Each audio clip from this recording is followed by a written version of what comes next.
Hello and welcome, one and all, to Essential Tools You Will Use in Your Life. I'm your host, Mr. Phillips, and today's tool we will discuss is the adjustable wrench. So, what is an adjustable wrench? An adjustable wrench or spanner is an open-ended wrench with a movable jaw, allowing it to be used for different sizes of fastener heads, i.e., nuts and bolts, rather than just one fastener size, as well as with a conventional fixed wrench spanner. In the U.S. and Canada, we call these wrench, whereas out in the UK and other English-speaking countries, they refer to it as a spanner. I'd just like to know what the origins of this tool is. Well, Donnie, the origins of this tool are as follows. So I found this excerpt of information on homesteady.com, authored by Heather Lacey, and it's the history of the Crescent wrench. So the first adjustable wrench was invented by English engineer Richard Clyburn in 1842, then known as an English key or adjustable spanner. The design was improved upon by Johann Peter Johansson and marketed by the Baccio Company of Sweden in 1892. Cooper Tool Company marketed its own version of the adjustable wrench in 1907. The wrench was well suited for brake and clutch tune-ups on automobiles of the time. Cooper's brand name for the hand tool was Crescent, and the name has become synonymous with any adjustable wrench.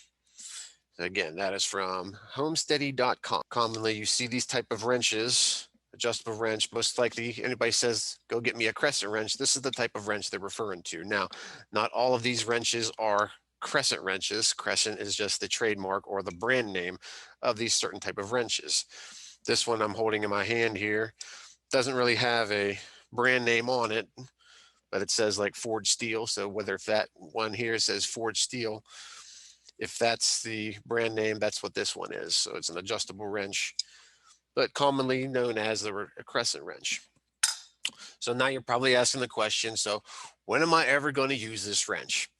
Well, there are many instances, but the three most common situations where the adjustable wrench will be pretty much a lifesaver for you will be in plumbing, car repair, and my experience, furniture.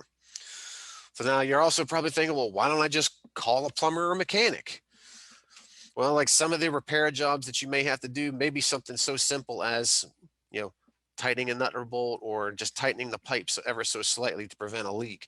And that's going to save you a whole lot of money than to call a mechanic or a plumber to come in and spend a lot of money to do such an easy job that you can easily do at home.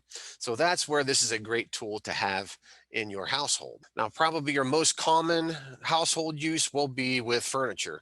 Now, speaking from my own experience, tell you, I can't think of a piece of furniture in my own home where I did not use an adjustable wrench to either assemble a piece of furniture or make a minor repair. So like I know that I'm always tightening nuts and bolts on tables and chairs on my home, and you will too. I know definitely on my dining room table. Once in a while, I have to climb underneath, grab the adjustable wrench, and just try to make a couple little tighten tweaks, because each time you move something around, sometimes the nuts and bolts start to come loose once in a while. So like this, you'll definitely use a lot, and commonly you also use, we'll see hexagonal keys, and that will be in our next video. So I just want to say that's all for today's episode. Join me next week when we discuss the hexagonal keys, a very another common thing you'll see, also known as the Allen wrench. Have a good day, everybody. See you later, alligators. If you can dodge a wrench, you can dodge a ball. What?